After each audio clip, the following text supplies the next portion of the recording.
Hello दोस्तों, welcome and welcome back to my channel. आप देख रहे हैं डेलुलु वर्ल्ड, जहाँ पे आपको मिलेगी फिक्शनल स्टोरीज़। अगर आपको मेरा कहानी और मेरा ये एपिसोड पसंद आए तो लाइक, शेयर, सब्सक्राइब ज़रूर करें और ज़्यादा से ज़्यादा अपने दोस्तों को शेयर करें ताकि मुझे भी मोटिवेशन मिले। Thank you.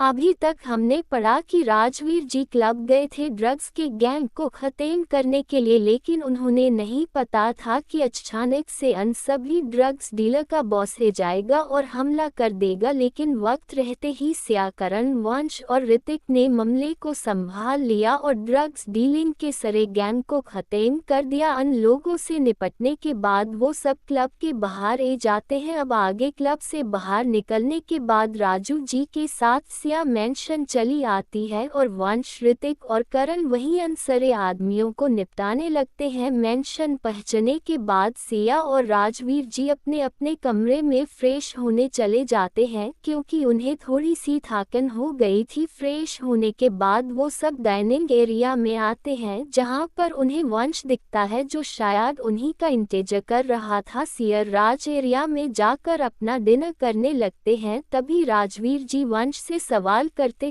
कहते हैं, वंश क्या हुआ, कम हो गया? जी से सुनकर वंश कहता है, जी बॉस हो गया है कम। ताबिश कहते हैं, ऋतिक और करण कहाँ है? जैसे सुनकर वंश कहता है, वो उन्हें एक जरूरी काम में गया था इसलिए वो सब अभी बाहर है। जी से सुनकर सिया कुछ नहीं कहती है और वह तीनों अपना डिनर एंजॉय करने लगते हैं। डिनर करने के बाद वो सब अपने अपने कमरे में जाकर सो जाते हैं। आज थोड़ा ज्यादा थक गई थी इसलिए उसको जल्दी नींद आ जाती है। ऐसे ही राजवीर जी को भी जल्दी से नींद आ जाती है।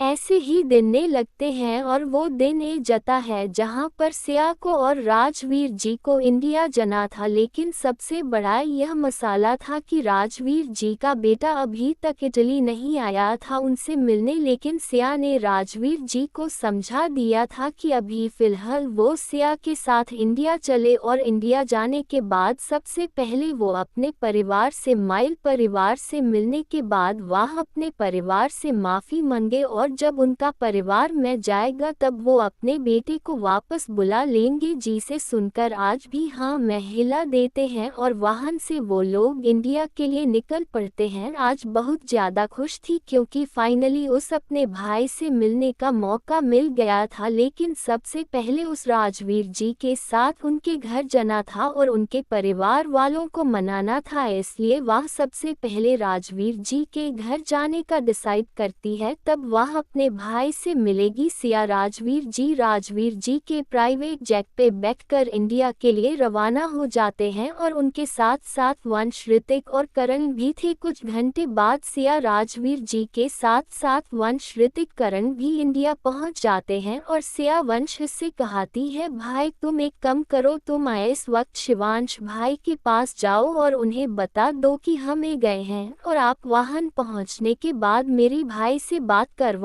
अभी मैं आप लोगों के साथ नहीं आ सकती हूँ लेकिन मैं जरूर कल तक जाऊंगी। जिसे सुनकर वंश कहता है, ठीक है अपना ध्यान रखना। तभी सिया कहती है, बॉस है ना मेरा ख्याल रखने के लिए। जिसे सुनकर सारे लोग मुस्कुराने लगते हैं और वंश, ऋतिक और करण वाहन से निकल जाते हैं शिवांश के मेंशन की तरफ और सिया राजवीर जी राजीव जी के मेंशन की तरफ निकल जाते हैं। 2 घंटों बाद एक आलीशान मेंशन जो कि बहुत खूबसूरत बाहर से लग रहा था, उस मेंशन के सामने लगभग 20 गाड़ियां आकर रुकती हैं। देखने से वो गाड़ी बहुत ज़्यादा महंगी लग रही थी और लिमिटेड वर्जन में थी। तभी गाड़ी का दरवाजा खोलकर 2 लोग उतरते हैं जिनमें से एक लड़की थी और एक आदमी था। जी हाँ, ये कोई नहीं सिया और राजवीर जी थे जो इस वक्त राजीव जी के घर पर आए थे। राजीव जी का घर कहना गलत होगा, राजीव जी के पापा यानी रिटायर माफिया लीडर का घर था। गाड़ी से बाहर निकलने के बाद सिया राजवीर जी को देखती है जिनकी आंखें थोड़ी नम थी। गुड जी को दिलासा देते कहती है, सब कुछ ठीक हो जाएगा, आप चिंता मत करो, मैं हूं ना आपके साथ। इतना कहते हैं वो राजू जी को अंदर की तरफ ले जाने लगती है। लेकिन जैसे ही वह सब मेंशन के अंदर कदम रखने वाले थे वैसे मेंशन के गार्ड उन्हें रोकने लगते हैं हैं और पूछने लगते हैं आप कौन हैं और ऐसे अंदर कहाँ आ रहे हैं। तभी सिया कहती है हमें अंदर कम है, कुछ दार अपने परिवार से मिलने वाले हैं जिसे जोनकर वो जो कि कुछ दिनों पहले ही मेंशन में नौकरी करने आया था उस कुछ नहीं पता था राजवीर जी के बारे में आया, इसलिए वो अनजान बनते कहता है लेकिन आप बिना किसी के चार्ज से नहीं जा सकता है, क्या आप मेंशन के अंदर के लोग को जानते हैं। जिसे सुनकर सिया कहती है मुझे लग रहा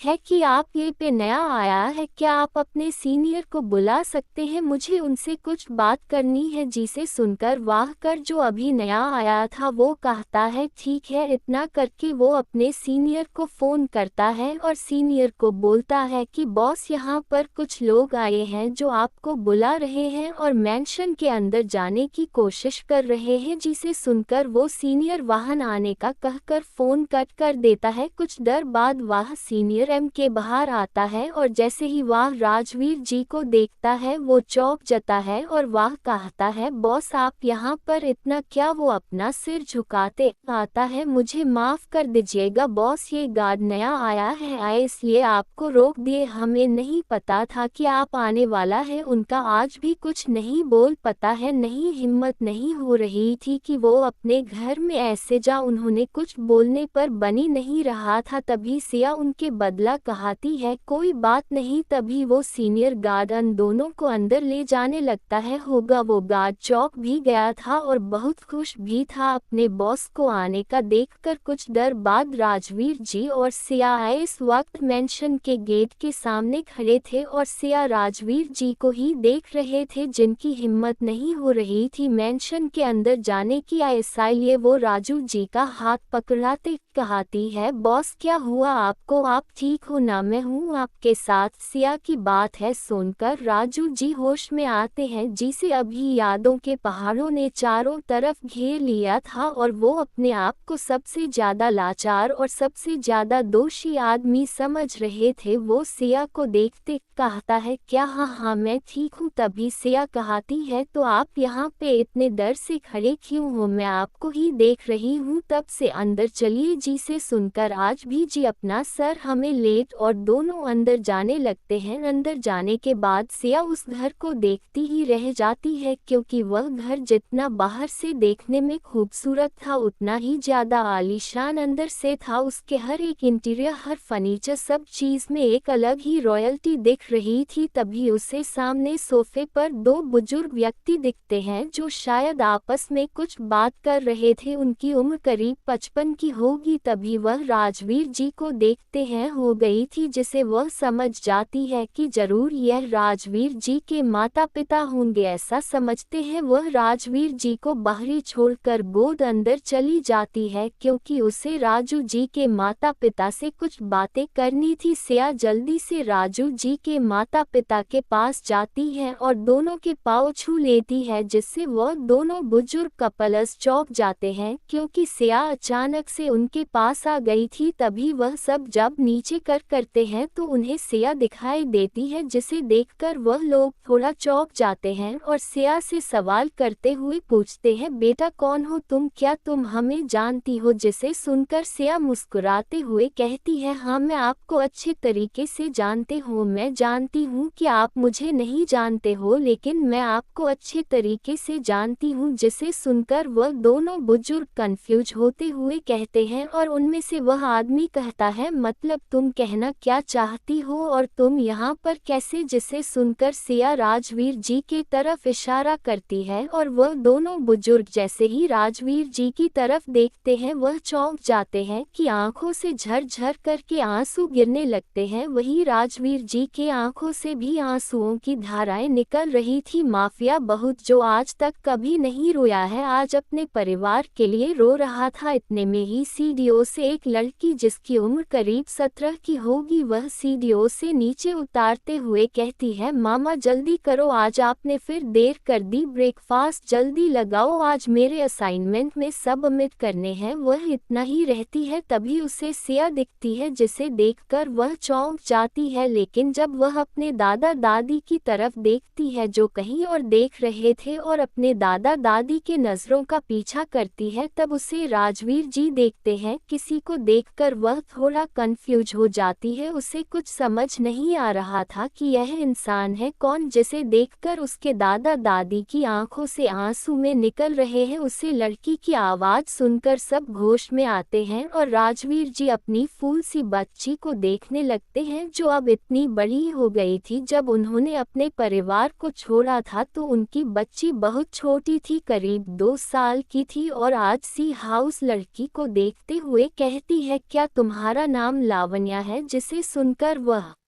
लड़की चौंकते हुए कहती है, हाँ, पर आपको कैसे पता चला कि आप मुझे जानते हो? माफ़ कीजिएगा, मैं आपको नहीं जानती हूँ। जिसे सुनकर सिया रहती है, हाँ, मैं तुमको अच्छे तरीके से जानती हूँ और मैं तुम्हारे लिए एक सरप्राइज भी लाया है। जिसे सुनकर लावण्या रहती है, सरप्राइज? कैसा सरप्राइज? और आप यहाँ पर? आप मेरे दादा दादी को जानते हो और मेरे दादा दादी रो क्यों रहे हैं? जिसे सुनकर सिया रहती है, माँ बाप जब अपने बच्चों से बिछड़ते हैं और बिछड़ने के बाद कई सालों बाद अपने बच्चों को देखते हैं तो उनकी आंखों में आंसू आ ही जाते हैं। वैसे ही तुम्हारे दादा दादी जी के साथ हो रहा है। जिसे सुनकर लावण्या रहती है, बच्चा बिछड़ना? आपका कहने का मतलब क्या है? और आप हो कौन जो इतनी सुबह सुबह यहाँ पर आ गई? किसी ने मुझे बताया नहीं कि आप आ रहे हो। जिसे सुनकर सिया कर दिया, तुम मुझे बेशक नहीं जानती हो, लेकिन मुझे तुम्हारे बारे में सब कुछ पता है और यह भी पता है कि तुम किस कॉलेज में हो, कि ईयर में हो। लावण्या रहती है, लेकिन आपको मेरे बारे में इतना सब कुछ कैसे पता चला? मैं तो अपनी आइडेंटिटी हाइड करके रखती हूँ और मेरे बारे में कोई पता भी नहीं लगता सकता है, क्योंकि मेरे दादाजी हाई सिक्योरिटी में मेरे रक्षा करते हैं और मेरे इंफॉर्मेशन को भी हाइड करके रखते हैं। जिसे सुनकर सिया रहती है, तुम्हारे दादा दादी जी बेशक तुम्हारी इंफॉर्मेशन हाइड करके रखता है, लेकिन तुम्हारे पिता से ये सब नहीं छुप सकता है, क्योंकि तुम अपने पिता की ताकत के बारे में नहीं जानती हो, तो मैं अंदाजा भी नहीं होगा तुम किस सक्सेस की बेटी हो। जिसे सुनकर लावण्या गुस्सा हो जाती है, तुमसे उसने अपने पापा को नहीं देखा था। वह अपने पापा के प्यार के लिए तरसती थी। जब उसके सारे दोस्त अपने पापा को हर फंक्शन में हिलते थे और उसके पापा हर फंक्शन में नहीं रहते थे, और जब वह अपनी मम्मी से सवाल करती थी तो उसकी मामा ये बोल देती थी कि उसके पापा नहीं आएंगे, तभी लावण्या गुस्से से कहती है, मेरे कोई पाप नहीं है। इतना करके वह रोने लगती है और वह कहती है, और होंगे भी तो मुझे नहीं चाहिए ऐसे पापा जो अपने बच्चों का दर्द भी नहीं समझ सकते और ऐसे ही छोटी उम्र में ही छोड़कर चले जाएं। हम लोग को कहानी बिना के बच्चों पर क्या बीती है और उनकी पत्नी पर क्या बेटी है। तभी सिया रहती है, हाँ, मन उनसे गलती हो गई है, लेकिन वह अपनी गलती सुधारने के लिए ही यहाँ पड़ा है और वह तुमसे बहुत ज़्यादा ही प्यार करते हैं। तुम्हें इस बारे में नहीं पता, लेकिन वह तुम्हारे लिए ही तुमसे दूर थे। जिसे सुनकर लावण्या रोते हुए भी कंफ्यूज होकर पूछता है, मतलब आप कहना क्या चाहते हो? जिसे सुनकर सिया रहती है, मतलब ये कि तुम्हारे पापा के बारे में तुम नहीं जानते। वह सबसे खतरनाक माफिया लीडर थे। अगर वह तुमसे या फिर तुम्हारे दादा दादी और मम्मी से संपर्क रखते तो तुम्हारी जान की के साथ साथ दादा दादी और तुम्हारी मम्मी की भी जान खतरे में होती। वह तुम लोग से इसीलिए दूर थे क्योंकि वह तुम लोग को बचा रहे थे। तुम्हारे बारे में उनको सब कुछ पता है। तुम कैसी थी, कब तुम रोती थी, कब तुम हंसी थी, किस फंक्शन में तुमने सबसे ज्यादा रोया है, तुम कैसा फील करती थी जब तुम किसी और के पेरेंट्स को देखी थी जो अपने बच्चों से ज्यादा प्यार करते थे और साथ हंसी खुशी रहते थे। सच बताओ तो तुम्हारे पापा को तुम्हारे सबसे ज्यादा जरूरत थी, लेकिन वह तुम्हारे पास नहीं आ पाए थे। लेकिन अब वह सब चीज से फ्री हो गए हैं। अब उन्हें किसी भी चीज का कोई खतरा नहीं है। सब चीज सिक्योरिटी के साथ ही चल रही, इसलिए वह तुम्हारे पास आए हैं ये सोचकर कि उनकी बच्ची यह जाने कि उसके पापा उससे कई सालों बाद मिलने आए हैं और उससे प्यार करने आए हैं, तो उनकी बच्चियों ने समझेगी, उन्हें ये रहेगी कि पापा कोई बात नहीं, आप हमसे दूर है, लेकिन आज के बाद आप हमसे दूर मत होना, चाहे कुछ भी हो जाए। लेकिन यहाँ तुम गुस्सा कर रही हो? क्या तुम अपने पापा के आंखों में वह प्यार नहीं देख पा रही हो जो सभी के माता पिता में होता है? क्या तुम अपने पापा की आंखों में वह दर्द नहीं देख पा रही जो अपने परिवार से इतने दिनों तक दूर थे? इतना कहकर वह राजवीर जी की तरफ इशारा करने लगती है, जिसे देखकर लावण्या उसे आदमी यानी राजवीर जी को देखते हैं जो मेंशन के गेट पर ही खड़े खड़े रो रहे थे। उसके साथ साथ उसके दादा दादी जी भी बहुत ज्यादा ही रो रहे थे। सिया के समझाने पर लावण्या अपने धीमे धीमे भारी कदमों से अपने पिताजी के पास जाने लगती है, जिसे देखकर राजवीर जी खुश होने लगते हैं, क्योंकि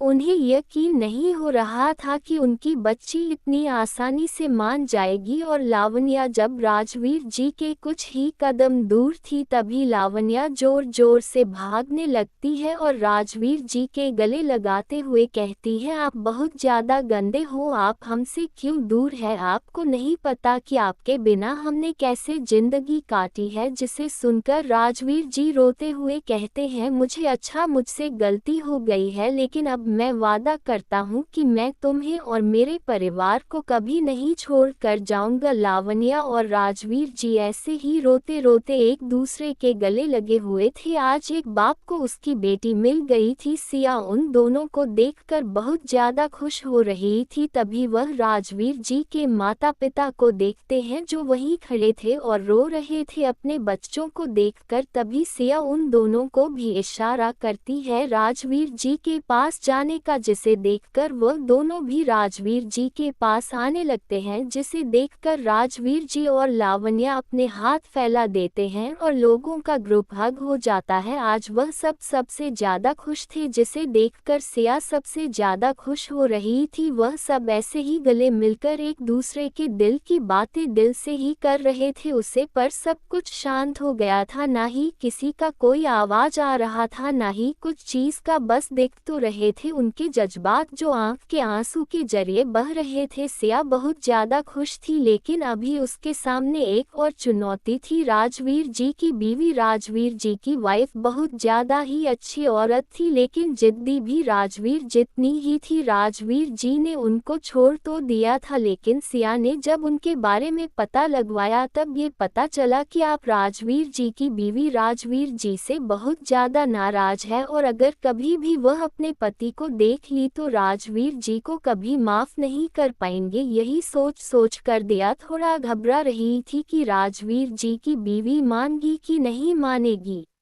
अब आगे तो चलते हैं राजवीर जी के फैमिली का इंट्रोडक्शन देने। राजवीर राजवंशी, उम्र करीब 39 to 40, लेकिन देखने से अभी भी 28 के लगते हैं। एक माफिया लीडर, बहुत ही गुस्सैल, लेकिन अपनों के लिए बहुत ज़्यादा प्यार है। अगर यह किसी को अपना मानने लगे तो यह उनके लिए कुछ भी कर सकते हैं। राजवीर जी की पत्नी मेहर राजवंशी, उम्र करीब 35, लेकिन दिखने में अभी भी 25 की लगते हैं। स्वभाव से बहुत ज़्यादा नर्म, लेकिन इन्हें सबसे ज़्यादा गुस्सा राजवीर जी पड़ता है क्योंकि वह इन्हें बिना बताए अपने परिवार को छोड़कर चले गए, सिर्फ और सिर्फ अपने एक बच्चे को लेकर, और पीछे मुड़कर नहीं देखा। हाउसवाइफ के साथ साथ यह राजवीर जी के माता पिता की कंपनी भी संभालती हैं। राजवीर जी की बेटी लावण्या राजवंशी, उम्र 17, बहुत ही ज़्यादा स्वीट और क्यूट, और इन्हें सबसे ज़्यादा नाराज़गी होती थी अपने पिता से जो इन्हें छोड़कर चले गए थे जब ये छोटी थी, और यह कहीं ना कहीं अपने आप को मनोज समझती थी क्योंकि इनके छोटे होने पर उनके पिता ने इनको छोड़ दिया, इसलिए इन्हें ऐसा लगता था। राजवीर जी की मां करिश्मा राजवंशी, उम्र करीब 65, लेकिन दिखने में अभी भी जवान लगती थी, तो आपसे बहुत ज़्यादा प्यारी। राजवीर जी के पिताजी रणवीर राजवंशी, राजवीर जी से पहले यह माफिया लीडर थे, अब ये रिटायर्ड हो चुके हैं। उनकी उम्र करीब 68 की होगी, लेकिन इन्होंने अपने सेहत का काफ़ी अच्छे से ध्यान रखा है, इसलिए उनकी तबीयत और उनकी सेहत अच्छी रहती है और दिखने में भी जवान लगते हैं। हैं। तो चलिए, आप लोगों का जिसका इंतजार था वह घड़ी आ चुकी है। अब मिलते हैं राजवीर जी के इकलौते बेटे और माफिया लीडर से अधिराज राजवंशी। यह कुछ साल पहले अपने पिता को छोड़कर अपना नया अंपायर बनाने के लिए गए थे बिना किसी सपोर्ट के, और आज वह इस पूरे दुनिया के नंबर 1 बिजनेसमैन है। यह आरव और सिवान से भी आगे बढ़ चुके हैं, सिर्फ और सिर्फ अपनी मेहनत और अपने जिद की वजह से, क्योंकि इन्होंने अपने पिता से वादा किया था कि यह कि बिना किसी सपोर्ट के और हेल्थ के सबसे आगे बढ़ेंगे, और इन्होंने ये करके भी दिखा दिया। ये बहुत ज़्यादा गुस्सैल है, उसके साथ साथ इन्हें लड़कियां देखते ही और इन्हें बहुत गुस्सा आ जाता है शिवांश की तरह, लेकिन यह अपने पूरे परिवार से फिलहाल दूर है और अपने बिजनेस से फोकस कर रहे, लेकिन इसे जल्दी मुलाकात होगी। अभी तक हमने पढ़ा कि सिया के साथ साथ राजवीर जी है इंडिया आ जाते हैं इटली से, और सिया राजवीर जी को दिलासा देती है कि उसके घर वाले में जाएंगे और उनको माफ़ कर देंगे। इसलिए राजवीर जी अपने घर आते हैं और घर आते उन्हें अपना परिवार, अपने माता पिता देखते हैं, जिसे देखकर वह इमोशनल हो जाते हैं। लेकिन सिया उन्हें हिम्मत रखने का इशारा करती है और राजवीर जी अपने परिवार और अपनी बेटी से मिलते हैं। अब आगे वह सब गले ही मिले हुए थे, तभी उनके पीछे से एक औरत की आवाज आती है, क्या हुआ आप लोग यहाँ पर, वह भी इतने सवेरे, और यह कौन है। उसे औरत की आवाज सुनकर सारे लोग अपने आंसू को छुपाने लगते हैं, जिसे देखकर वह औरत रहती है, क्या हुआ आप लोग की आंखों में आंसू क्यों है, ठीक हो ना आप लोग। और लावण्या, तुम रो क्यों रही थी, पापा जी मम्मी जी आप लोग रो क्यों रहे हैं, और ये दोनों कौन है। इस वक्त राजीव जी की पीठ उसे औरत की तरफ थी, इसलिए वह औरत राजवीर जी को अच्छे से नहीं देख पा रही थी, लेकिन उसे औरत को कहीं ना कहीं राजवीर जी की पीठ देखकर बेचैनी हो रही थी। यह वह औरत भी नहीं समझ पा रही थी। तभी करिश्मा जी अपने आंसू को पहुंचते हुए कहती है, मेहर तू आ गई मंदिर से, जिसे सुनकर वह और है जो और कोई नहीं मेहर होती है। वह कहती है, जी मम्मी जी मैं आ गई, आज ज़्यादा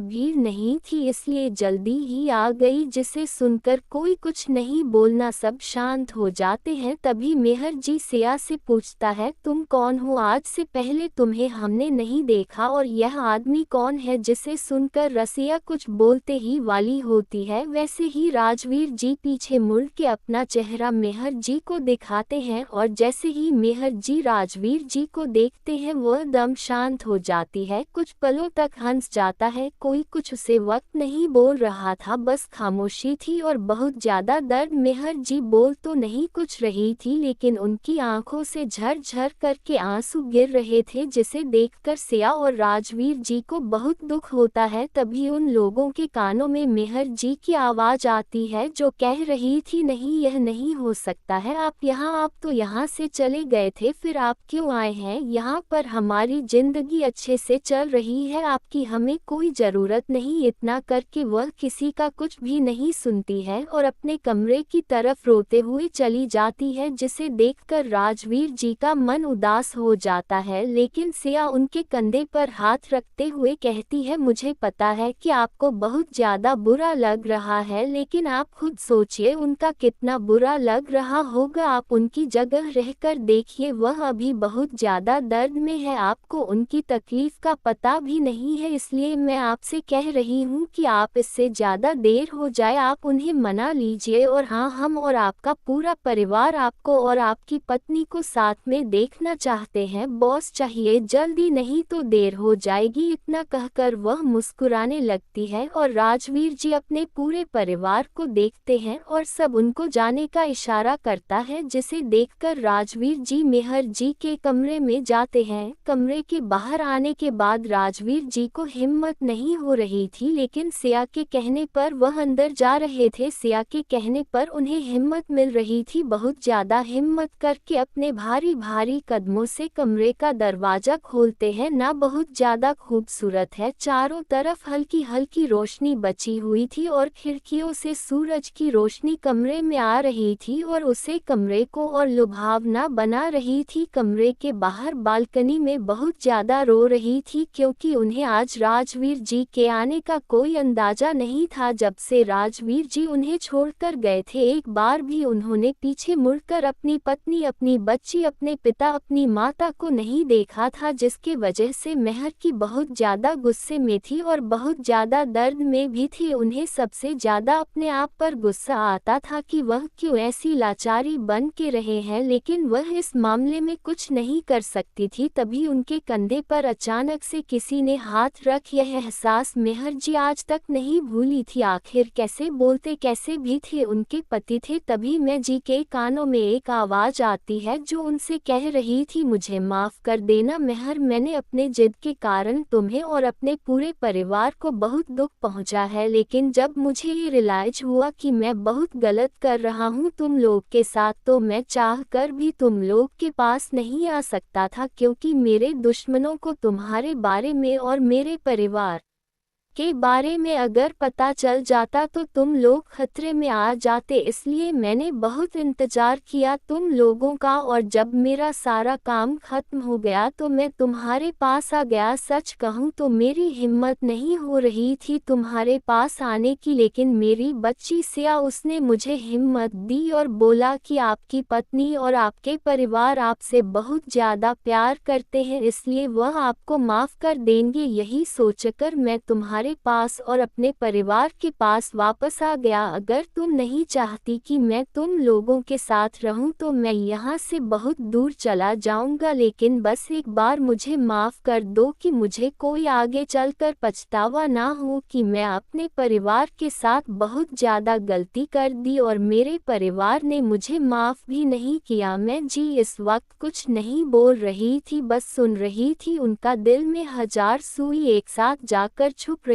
थी। मेहर जी को कुछ न बोलता हुआ देखकर राजवीर जी आगे कहते हैं, मुझे पता है कि तुम इस वक्त मेरे से बहुत ज़्यादा नाराज हो। मैं अपने साथ साथ जो किया तुम्हारे साथ और अपने परिवार के साथ बहुत गलत किया और छोड़ आया तुम लोग को, और सबसे दुख मुझे इस बात का लगता है कि मैं अपने जैसे अपने बेटे को भी बना दिया। कितने साल हो गए उसे देखे हुए, उससे बात किए हुए, पता नहीं कैसा होगा। वह जिद करके चला तो गया था, लेकिन आज तक उसने बात नहीं की मेरे से, और जब मुझे अपने बेटे को खोने का गम हुआ तब मुझे सबसे ज़्यादा दुख इस बात का लगा कि मैं जैसे ही तुम लोग को छोड़कर आया था वैसे ही मेरा बेटा छोड़कर मुझे भी चला गया। तभी मेहर जी सवाल करती है, क्यों, हमने आपका क्या बिगाड़ा था जो आपने हमारे साथ ऐसा किया। ये बात कहते हुए वह और ज़्यादा रोने लगती है, जिसे देखकर राजवीर जी कहते हैं, तुमने मेरा कुछ भी नहीं बिगड़ा था, सारी गलती मेरी थी। उनके आंसू पोंछने लगते हैं और कहते हैं, मुझे माफ़ कर देना। वह इतना ही रहते तभी मैं आज झाड़ से उन्हें गले लगाकर और ज़्यादा रोने लगती है। इस वक्त दोनों बिल्कुल शांत है, कोई कुछ नहीं कह रहा था। दोनों के सीने में बहुत ज़्यादा दर्द था, बहुत सालों की तड़प थी। ऐसा बहुत चीज़ था जो उन्हें बताना था, उन्हें अपनी सारी खुशी शेयर करनी थी, सारे गम, लेकिन वह जाकर भी नहीं कर पाते थे। आलू की तरफ आज आंसुओं के जरिए निकल रही थी। कुछ देर तक दोनों एक दूसरे के यूं ही गले लगे रहते हैं। कुछ देर बाद जब वह लोग का गुस्सा शांत हो जाता है और दोनों के सारे गिले शिकवे दूर हो जाते हैं, तब राजवीर जी और मेहर की एक दूसरे से सारी बातें करते हैं, अपनी हंसी, अपनी खुशी, अपने दुख, सब कुछ बताते हैं एक दूसरे से। वह लोग करीब 2 घंटे तक एक दूसरे से यूं ही बातें करते रहते हैं। वहीं नीचे लिविंग एरिया में सारे लोग इस वक्त टेंशन में थे, क्योंकि सबको लग रहा था कि मेहर जी अब तक नहीं मानी है। इसे देखकर दादा दादी जी उदास हो जाते हैं और लावण्या भी उदास हो जाती है, और लावण्या रहती है, मुझे तो लगता है कि मम्मी ने पापा को अब तक माफ़ नहीं किया, देखो ना कितनी देर से गए हुए हैं, 3 घंटा होने को है। जिसे सुनकर सिया उन्हें शांत करवाते हुए कहती है, लेकिन मुझे ऐसा नहीं लगता, तुम चिंता मत करो, बॉस सब कुछ ठीक कर देंगे, और मैं अपने बॉस को अच्छे से जानते हैं, वह कोई भी काम शुरू करते हैं तो उसे खत्म भी करते हैं, देखना कुछ देर में ही तुम्हारी मम्मी मान जाएगी। और वह दोनों हंसी खुशी नीचे आ रहे होंगे। वह इतना ही रहती है। वैसे ही राजवीर जी और मेहर जी सीढ़ियों से हंसी खुशी बातें करते हुए नीचे आ रहे थे, जिसे देखकर सारे लोग शॉक हो जाते हैं। पहले तो फिर सारे लोग मुस्कुराने लगते हैं, क्योंकि उन्हें पता चल गया था कि नाहर मेहर जी ने उनके बच्चे को माफ कर दिया है और लावण्या दौड़ के अपने माँ पापा के पास जाते हुए कहती है, मान गया ना, मुझे पता था आप मान जाओगे, आप हमसे ज़्यादा नाराज नहीं होगी। पहले मुझे भी इन पर बहुत ज़्यादा गुस्सा आया था, मेरा तो मन कर रहा था कि मैं उनसे बहुत दिनों तक बात ना करूं, बहुत ज़्यादा नखरे उठाओ, लेकिन इनके कर और इन्हें देखकर मेरा दिल नहीं माना और मैं मान गई। वैसे ही आप ही मान गए हो और दादा दादी भी मान गए हैं। मुझे ऐसा लग रहा है कि आज मेरा परिवार पूरा हो गया है, बस एक भाई की ही जगह खाली है, पता नहीं वह कहाँ पर है, इस वक्त क्या कर रहे हैं। हमें उनकी बहुत याद आती है, पता नहीं वह हमें याद भी कर रहे होंगे कि नहीं। इतना करके वह मुंह बनाने लगती है, जिसे देखकर सिया कहती है, तुम्हारा भाई देखने में जितना खड़ूस है ना, उतना ही बात करने में उसे किसी से कोई मतलब नहीं है, वह बात अलग है।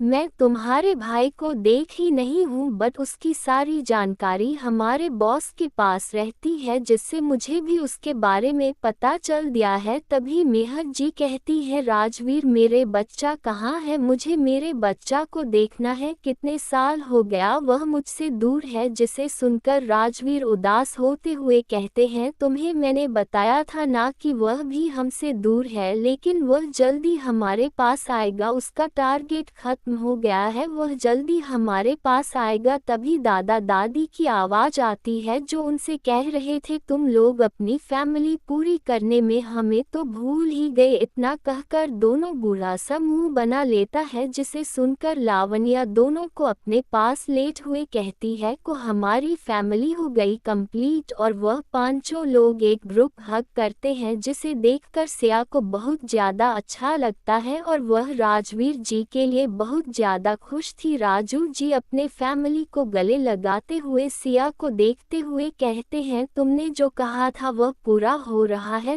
थैंक यू सो मच मेरी बच्ची। जिसे सुनकर प्रिया रहती है, बस आप ऐसे नहीं बोलो, आप थैंक यू बोलते हुए अच्छे नहीं लगते हो ना बॉस। इतना करके वो भी अन्य लोगों के साथ ग्रुप हग कर लेटी है और उस गले मिलता देखकर सारे लोग मुस्कुराने लगते हैं। अभी क्या होगा आगे, क्या अधिराज इंडिया आएगा अपने परिवार से मिलने, क्या उस पता चल पाएगा कि उसके फैमिली सब उस मिस कर रहे हैं। सिया कब मिलने जाएंगे अपने भाई के साथ, जाने के लिए बने रह हमारे साथ प्लीज प्लीज। दोस्तों लाइक शेयर सब्सक्राइब जरूर करें और मेरे टेलीग्राम चैनल को ज्वाइन जरूर कर लेना। आप लोग मेरे टेलीग्राम चैनल को ज्वाइन नहीं कर रहे हो, जल्दी से जाकर ज्वाइन कर लो, क्योंकि मेरे टेलीग्राम पे आपको एपिसोड की अपडेट मिलेगी और मेरे इंस्टाग्राम पेज को भी जाकर फॉलो कर लो। धन्यवाद। अभी तक हमने पढ़ा कि राजू जी अपने परिवार को और अपनी पत्नी को मना लेते हैं और वो लोग आराम से गले मिलते हैं। इन लोगों को देखकर बहुत ज्यादा खुश होती है। अभी आगे कुछ देर बाद आए, इस वक्त सिया और राजवीर जी स्टडी रूम में होते हैं, क्योंकि कुछ देर पहले ही उन्हें एक मैसेज आया था कि इंडिया से कुछ लोग ड्रग्स और लड़कियों को सप्लाई करने वाले हैं, जिसमें बहुत ज्यादा मात्रा में लड़कियां हैं। जिसे सुनकर सिया बबूला हो जाती है और वो लोग ऐसा बात का डिस्कशन कर ही रहे थे, तभी सिया का फोन बजता है। ये फोन किसी और का नहीं वंश का होता है, जो सिया इससे कुछ बात करना चाहता था। फोन उठते कहती है, हेलो क्या हुआ है वंश। तभी उधर से वंश कहता है, तुम कब तक ही रही हो यहाँ पर, मैंने बॉस को बता दिया है तुम्हारे बारे में और बॉस तुम्हारा इंतजार कर रहा है। जिसे सुनकर सिया वंश को बताते कहती है कि अभी मैं वाहन पर नहीं ले सकती, क्योंकि एक जरूरी काम में गया है। इतना करके वो सब कुछ बताने लगती है कि कुछ लड़की सप्लाई होने वाली है शाम के 5 बजे।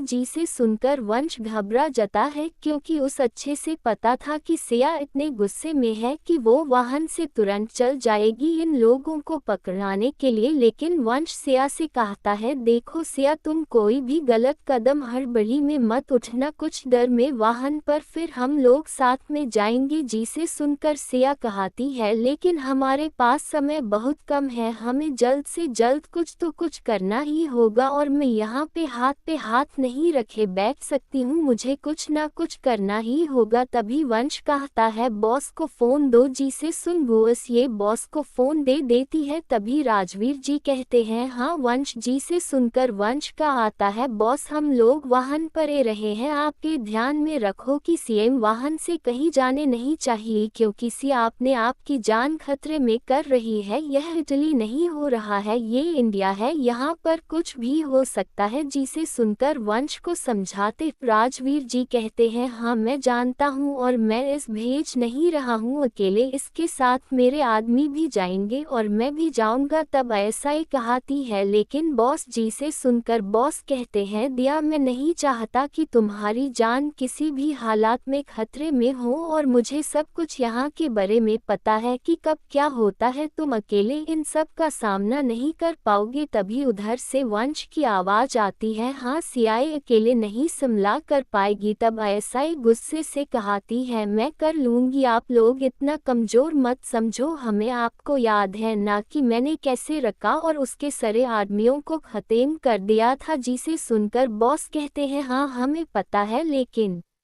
उस टाइम हमें नहीं पता था कि तुम अकेले जाने वाली हो। लेकिन अभी हम तुम्हें अपनी जान खतरे में नहीं होने देंगे। जिस्सों को और सिया अपना मुंह बना लेती है क्योंकि उस अकेले ही जना था। तभी बॉस कहते हैं, सिया जिद मत करो बच्चों की तरह। जैसे सोनकर से अपना मुंह बनाते कहती है, ठीक है मैं नहीं जा रही अकेले। जिसे सुनकर राजवीर और वंश ऐसा आता है क्योंकि वो सब अच्छे से जानते थे सिया अकेले चली जाएगी। उन्हें आए इस बात का डर नहीं था किसी और लोग से लड़ नहीं पाएगी, लेकिन उस आए इस बात का डर था कि सिया को अगर किसी ने देख लिया और उसके बारे में इंफॉर्मेशन निकल ली तो सिया बहुत ज़्यादा खतरे में पड़ जाएगी और यह वो लोग नहीं चाहते थे, इसीलिए वो सिया को रोक रहे थे। वहीं सिया भी कहीं ना कहीं समझ रही थी कि यह लोग उस अकेले क्यों नहीं जाने दे आए, इसलिए वो भी मैं जाती है इनकी बातें। अभी आगे कुछ देर बाद एक गोडाउन जो कि चारों तरफ से सुनसान रास्ते पे था, उसके दूर दूर तक कोई भी इंसान का नामो निशान नहीं लग रहा था। उसी गोडाउन में कुछ लोग एक दूसरे से बातें कर रहे थे। एक आदमी दूसरे आदमी से कहता है, बॉस जाने का वक्त हो गया है और बड़े बॉस ने हमें ये बोला है कि हम अगर यह काम पूरा कर देते हैं तो हमें बोनस भी मिलेगा। जिसे सुनकर दूसरा आदमी खुश होते कहता है, अरे वाह चलो ये ठीक रहेगा। क्या तुमने एक बार फिर से अन लड़कियों की गिनती कर ली है? क्या वो प्यो है ना? जैसे सुनकर दूसरा आदमी कहता है, यस बॉस लड़कियां तो प्यो है। लेकिन तभी वह दूसरा आदमी पूछता है, लेकिन क्या? तभी वह पहला इंसान कहता है, लेकिन बॉस सारे लड़कियां अभी भी होश है क्योंकि सबको हमने ड्रग्स दे दिया है और इनमें से एक दो लड़की की हालात कुछ ठीक नहीं है। ऐसा देखने से लग रहा है कि वो लोग किसी भी वक्त मर सकती है। जिसे सुनकर दूसरा आदमी गुस्से से कहता है, क्या तुमने फिर से उन्हें ज्यादा मात्रा में ड्रग दे दी? जिसे सुनकर दूसरा आदमी कहता है, नहीं बॉस मैंने उन्हें आपने जितना बोला था उतना ही दिया है, लेकिन एक दो लड़कियां कुछ ज्यादा ही चिल्ला रही थी इसलिए थोड़ा सा ज्यादा दे दिया था। जिसे सुनकर वो दूसरा आदमी पहले आदमी को मारते कहता है, क्या तुम्हें जरा सा भी अंदाजे नहीं है? अगर इनमें से कोई भी मर गई तो हमें फिर से किसी को किडनैप करना होगा। जैसे सुनकर दूसरा आदमी कहता है, ठीक है बॉस तो हम लोग कर लेंगे, वैसे भी इंडिया में किडनैपिंग इसको भी बड़ी बात नहीं है थी। सुनकर वो दूसरा आदमी भी निश्चित हो जाता है क्योंकि इंडिया में किडनैपिंग कोई बड़ी बात नहीं थी, खासकर उस जगह पे जहाँ पे वो लोग रह रहे हैं थे। वही इन लोगों की बातें दो शख्स बड़े ही गोद से सुन रहे थे। दोनों शख्स की हाथ थे मुट्ठी से कैसी हुई थी, देखने से ऐसा लग रहा था कि दोनों बहुत गुस्से में है। इस वक्त दोनों के चेहरे पे था, दोनों ने काले काले कपड़े ही पहने थे। तभी इनमें से एक शख्स कहता है, बॉस आप बस एक बार इशारा करो, मैंने 2 मिनट में संभाल लूंगी। जिसे सुनकर बॉस यानी राजवीर जी कहते हैं, सिया जल्दबाजी मत करो, हमें सबसे पहले लड़कियों को सही सलामत उनके घर तक पहुंचाना होगा और ड्रग्स को नष्ट करना होगा। होगा, जिसे सुनकर सिया कहती है लेकिन लड़कियां हैं कहाँ पर, जिसे सुनकर राजवीर जी कहते हैं ओ वो देख रही हो वो ट्रक जैसा कुछ, जिससे सुनकर सिया आसपास नजर दौड़ आती है तो उसे ट्रक दिखता है। तभी वह कहती है बॉस ये वाला क्या, जिसे सुनकर राजवीर जी अपना सर हाँ में हिलाते हैं और कहते हैं हाँ इसी में लड़कियां हैं। जिसे सुनकर सिया पूछती है आपको कैसे पता चला कि इसमें लड़कियां हैं। तभी बॉस कहते हैं मेरे पास एक स्पेशल चश्मा है जहां पर मैं इंसानों को वेपन्स यानी बंदूकों को अगर किसी भी चीज में छुपाए हो, चाहे वो ट्रक होकर हो किसी भी चीज में, तो वो मैं इस चक को लगाकर देख सकता हूँ। इतना कह के वो चश्मा सिया को दे देते हैं और सिया भी समझ जाती है और वो चश्मा पहन के देखती है तो उससे के अंदर ग्रीन ग्रीन लाइट में कुछ लड़कियां जो कि हरी हरी दिख रही थी वो भी उस ट्रक के अंदर वो दिखती है। जिसे देखकर सिया कहती है बॉस हमने लड़कियां तो खोज ली लेकिन इनकी हालात कुछ सही नहीं लग रही है, लगता है इन्होंने कुछ ज्यादा ही उनको ड्रग्स दे दिया है, इन सालों को तो मैं छोड़ूंगी नहीं। जिसे सुनकर राजवीर कहते हैं हाँ लेकिन सबसे पहले हमें इन सब के बॉस के बारे में जानना पड़ेगा कि इनका बॉस कौन है जो ये सब करवा रहा है। जिससे सुनकर सिया कहती है लेकिन इनका बहुत सुपर रहता है ना, वो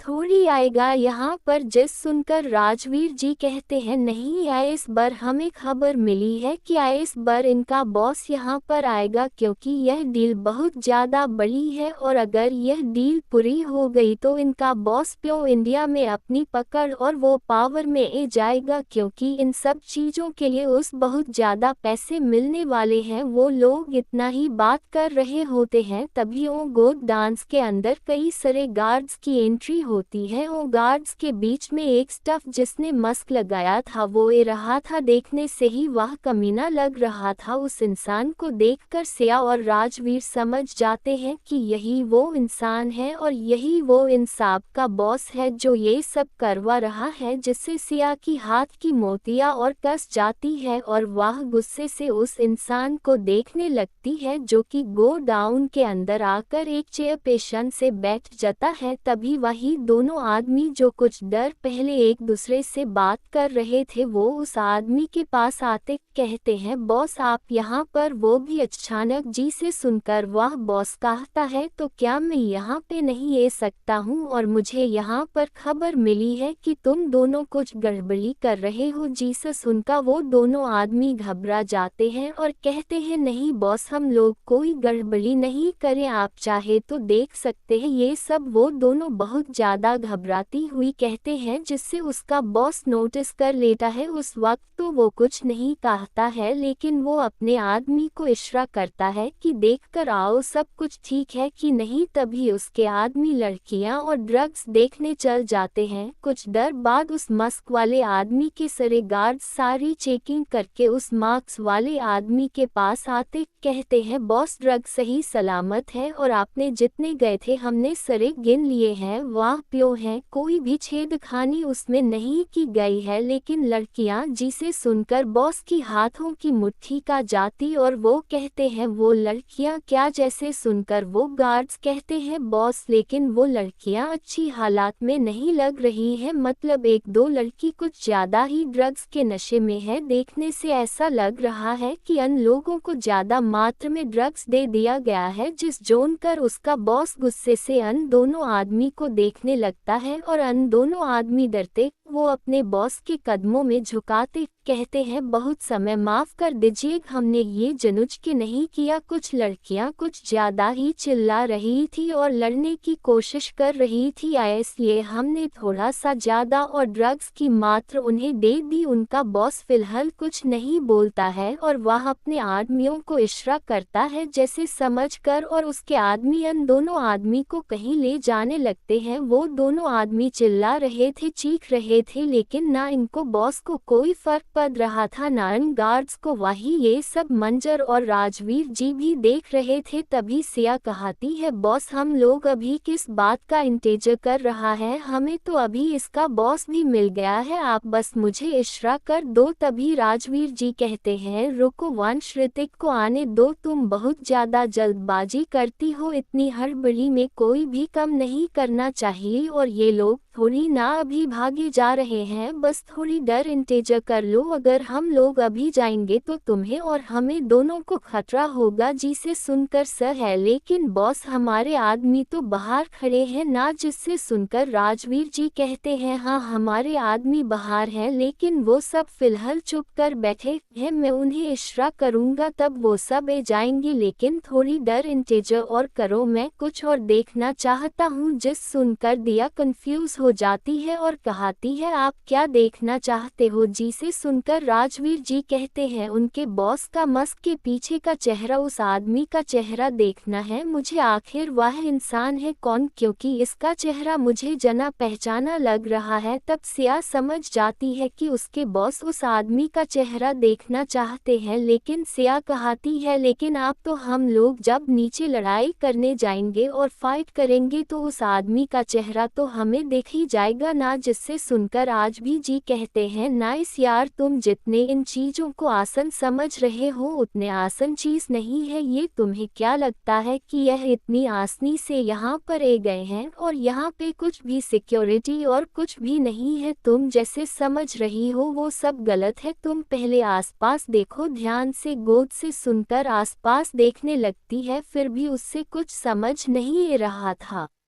लेकिन जैसे वो एक जगह देखती है वो चौंक जाती है और वो कहती है बॉस। बोझ जी से सुनकर राजवीर जी अपना सर हाँ में हिलाते हैं और कहते हैं तुम्हारी नज़र भले उस चीज़ पे नहीं गई, लेकिन मेरी नज़र उस पे बराबर है। तभी पिया कहती है बॉस लेकिन लाजर लाइट जैसे जोन का। राजवीर जी कहते हैं हाँ तुम पहले चारों तरफ देखो, लाजर लाइट चारों तरफ लगी है, जहाँ पर ड्रग्स राखी है उसके गेट पर भी लगी है और उस ट्रक के आगे भी लगी है, यहाँ तक कि यहाँ का सिर्फ और सिर्फ एक रास्ता जो उन्हें पता है उस पर भी लाजर लाइट लगी है। और इन सब चीज का एक्सेस उस मस्क में यानी इनके सरदार का पास है। देखो उसके हाथ में ध्यान से देखो जहाँ रिमोट टाइप कुछ था। जैसे सुनकर सिया कहती है तो ये लाजर लाइट का ऑफ बटन है। जिसे सुनकर राजवीर जी अपना सर हाँ में हिलाते हैं और कहते हैं पर जिस रास्ते से आए हैं उस रास्ते के बारे में इनके बॉस को भी नहीं पता, क्योंकि यह रास्ता हमारे एडीएमआई ने रात और रात बनाया है। जमीन के नीचे खोदकर इस पूरे गोडाउन के चारों तरफ कैमरास लगे हैं जो इनका बॉस 24/7 आए इस गोडाउन की रक्षा करता है और देखता है कि कोई गड़बड़ तो नहीं हुई है। ये सब कुछ बना बनाया खेल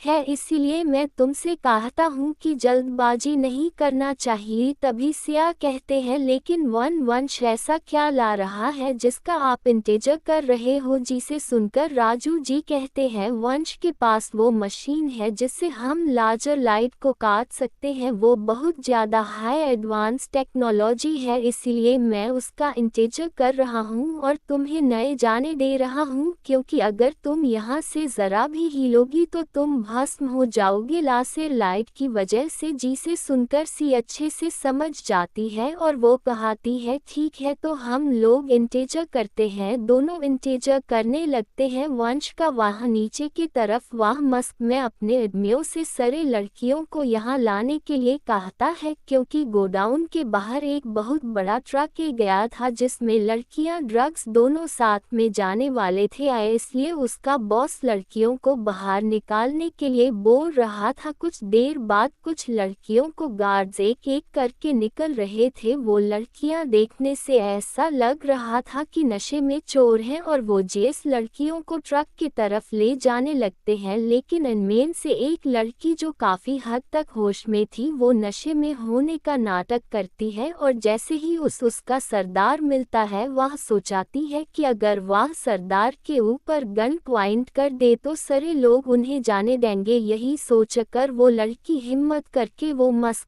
के पास जाने लगती है। इस वक्त सारे गार्ड्स का ध्यान उसके तरफ नहीं था और वो मस्क में भी अपने फोन में कुछ चेक कर रहा था, जिसकी वजह से उसका भी ध्यान नहीं था। वो अपने ज्ञान पर खेलकर उस आदमी के पास एक इंजेक्शन का नीडल उसके गर्दन पर लगाते कहती है वहीं रुक जाओ, तुम सब रुक जाओ। इतना करके वो अनगार्ड को रोकने लगती है जो लड़कियां को भेज रहे थे। तभी तभी वह लड़की उस सरदार से कहती है तो वो अपने आदमियों से कहो कि सरे गुनस मुझे दे दे और हमें यहाँ से जाने दे, नहीं तो मैं तुम्हें आए इस नेल से ऐसी जगह वर करूँगी जहाँ पर तुम एक ही झटके में मर जाओगे। क्योंकि मैं एक नर्स हूँ तो मुझे अच्छे से पता है कि कौन सी नस दबाने से इंसान मर जाता है। दरअसल उस लड़की को जब ड्रग्स दिए जा रहे थे इंजेक्शन में और इंजेक्शन को डस्टबिन में फेंका जा रहा था तो उसने बड़ी ही चालाकी से एक इंजेक्शन का नीडल निकल लिया। इसकी खबर किसी को नहीं थी और अपने पास छुपा लिया था। उस लड़की की हिम्मत देखकर वह मस्क में मुस्कुराने लगता है क्योंकि यह लड़की उस चैलेंज कर रही थी और उस चैलेंजेस बहुत पसंद है। तभी वह लड़की फिर से उसे आदमी को सबको गन नीचे करने के लिए और उसको देने के लिए कहती है, जिसे सुनकर वह मास्क का आदमी अपने गार्डों को इशारा करता है जिससे सारे घात से अपने गन उसे लड़की को देने लगता है। लेकिन वह गन की मात्रा इतनी ज्यादा ही थी कि वह लड़की संभाल नहीं पाती और वह कहती है बाकी सारे जितने भी गन हैं आप लोग नीचे रख दे, जिसे सुनकर वह सब भी नीचे रख देते हैं। तभी वह लड़की सारे लड़कियों को जाने के लिए वहां से कहती है जिसे सुनकर वह लड़कियां बेहोश में भी वहां से जाने लगती है क्योंकि उसे अनार की जिंदगी से आज़ाद होना था। भले ही वह इस वक्त नशे में थी लेकिन उसे इस बात का होश था कि उन्हें बेचा जा रहा है और आगे चलकर उनकी जिंदगी और नरक बन जाएगी। लेकिन इससे पहले वह लड़कियां वहां से जा पाती वह मास्क वाला आदमी तेजी से उसे लड़की के हाथों से वह नीडल छीन लेता है और उसे लड़की को नीचे धक्का देकर फेंक देता है। वह लड़की कुछ समझ नहीं पाती है क्योंकि वह भी हल्के हल्के नशे में थी और अपने प्लान को फिरता हुआ देखकर वह लड़की की आंखों में आंसू आ जाते हैं क्योंकि उसे ऐसा लग रहा था कि वह किसी को नहीं बचा पाएगी। अब तभी वह मास्क वाला आदमी उसे लड़की को जमीन पर ही बालों से खींचते हुए कहता है, तुम्हारी हिम्मत कैसे हुई करणवीर से पंगा लेने की? तुम अभी बच्ची हो, तुम नहीं जानती कि मैं अपनी जवानी में इससे भी ज्यादा दुष्कर्म किए हैं और तुम छोटी सी बच्ची जो मेरे जूते के तले हो वह मेरे जान देने की धमकी दे रही। मैं हल्का सा खुला क्या छोड़ी है, तुम तो जंगली सांड की तरह मुझ पर ही हमला करने आ गई। यह मत बोलो कि मैं कौन हूँ। इतना करके वह उसे लड़की को एक थप्पड़ मारने ही वाला होता है तभी उसका हाथ कोई पकड़ लेता है। ये देखकर करणवीर को और गुस्सा आ जाता है और वह कहता है किसकी हिम्मत हो गई मुझसे पंगा लेने के लिए? तभी वह इंसान जो और कोई नहीं किया होती है वह कहती है, बॉस यह मुझे हिम्मत की बात कर रहा है, क्या मैं इसे अपनी हिम्मत दिखा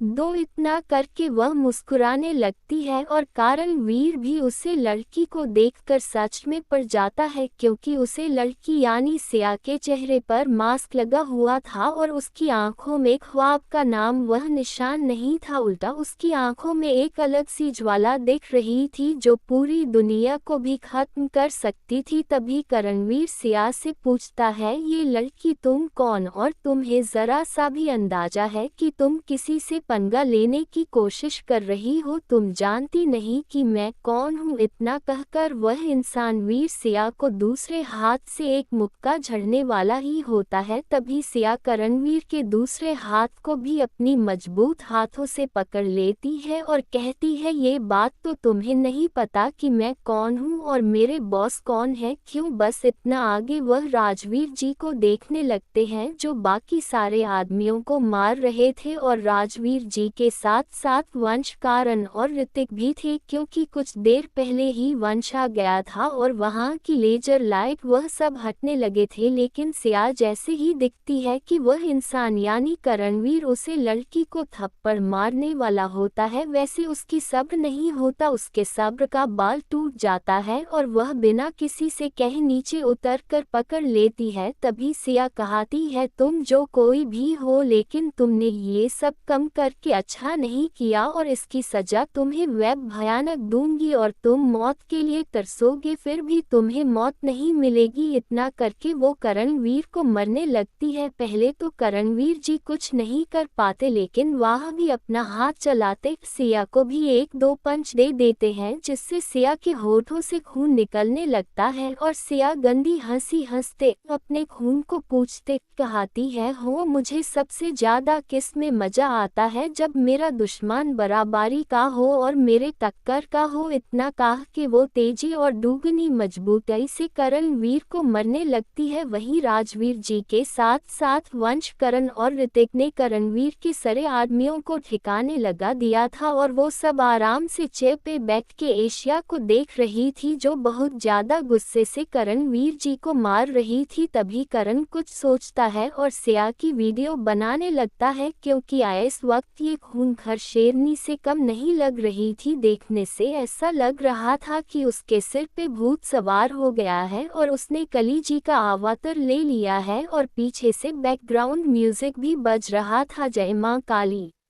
जान चाहे लेनी पड़े, जान चाहे देनी पड़े, बलि हम चढ़ाएंगे। जय काली, जय काली, नाश दुष्ट का करने वाली।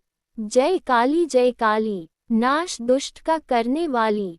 जय मां काली। अगर आपको इस गाने का अच्छे से एक्सपीरियंस लेना है तो आप बैकग्राउंड में ये गाना बजा सकते हो।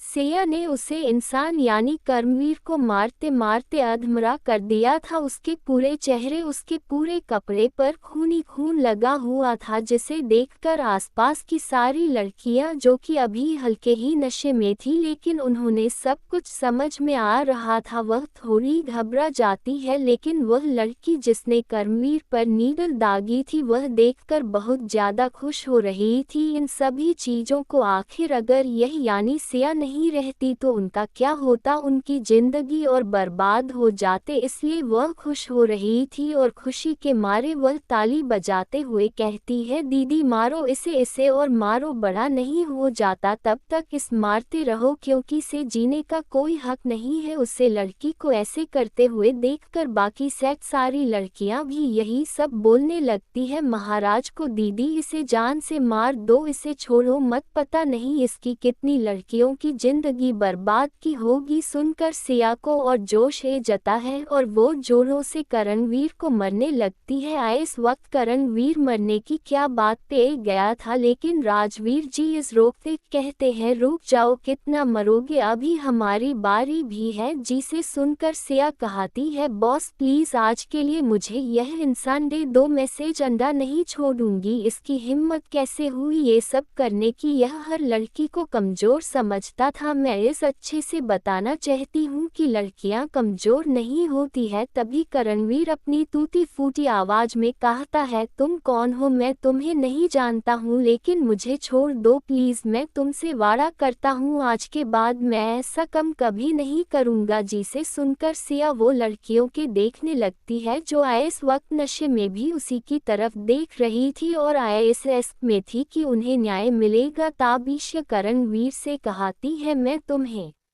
माफ कर दूंगी, लेकिन तुमने जिसके साथ गलत किया वो तुम्हें माफ करना चाहे तो इतना कहा कि वह करणवीर को अंसारी लड़कियों की तरफ धक्का दे देती है, जिससे करण भी लड़खड़ाते उन लड़कियों के झुंड में चल जाता है। वो लड़कियां करीब 50-60 होंगी और वो लड़की को सिया कहती है, ये तुम पर छोड़ती हूँ कि तुम इस माफ करना चाहती हो कि नहीं, तो मैं अपना न्याय चाहिए कि नहीं। अगर मैं यहाँ आज नहीं आती तो तुम इस आदमी के जरिए बिक जाती और तुम्हारी जिंदगी बाद से बदतर हो जाती है। रोज तुम्हें कोई जानवर नोचता, ये तुम पर है कि तुम इस आदमी को यहाँ से जाने दोगे कि नहीं। अगर तुम इस माफ कर दोगे तो मैं आदमी को जाने दूंगी यहाँ से और इस कुछ नहीं करूँगी। लेकिन वह लड़कियाँ भड़क जाती है और करणवीर को जोर जोर से मरने लगती है। कोई अपने पैरों से मार रहा था, कोई अपने हाथों से उसके बल रोज रहा था, कोई उसका मुंह हो रहा था, कोई उसको नीडल चुक हो रहा था, जिससे करणवीर को बहुत ज्यादा दर्द हो रहा था। और ऐसे ही करते करते करणवीर आधे घंटे के टॉर्चर के बाद अपना दम तोड़ देता है, क्योंकि उस और सहन नहीं हो रहा था। और ये देखकर सिया राजवीर जी से कहती है, बॉस ये तो जल्दी ही निपट गया, मुझे लगा कि मैं इससे और मारकर अपने हाथ को थोड़ा आराम दे दूं, लेकिन इससे तो इतना भी होश नहीं रहा। और ये तुरंत ही मर गया। इतने के सिया बड़ा सा मुंह बना लेती है, जिसे देखकर वंश, ऋतिक और करण की आंखें हैरानी से बड़ी बड़ी हो जाती है, क्योंकि वो जिस सिया को 2 साल पहले जानते थे उससे ये सिया बहुत ज्यादा अलग थी। जहाँ सिया एक छिपकली से दार जाती थी, वही यह सिया बड़े से बड़े 2 और गैंगस्टर को मरने से पीछे नहीं हटती है और इस और मारना है। ये लोग सोच रहे थे अगर इस नहीं रोकते तो ये पता नहीं क्या हद करती। करणवीर का क्या छोड़ हो आए, इस लड़की को कुछ नहीं हो सकता है, क्योंकि कुछ महीनों से इसका ऐसा ही चलते रहा है। ये लड़की दिन प्रतिदिन और काड होते जा रही है। कभी राजवीर जी कहते हैं, हाँ मैंने भी सोचा था कि मैं भी अपने हाथ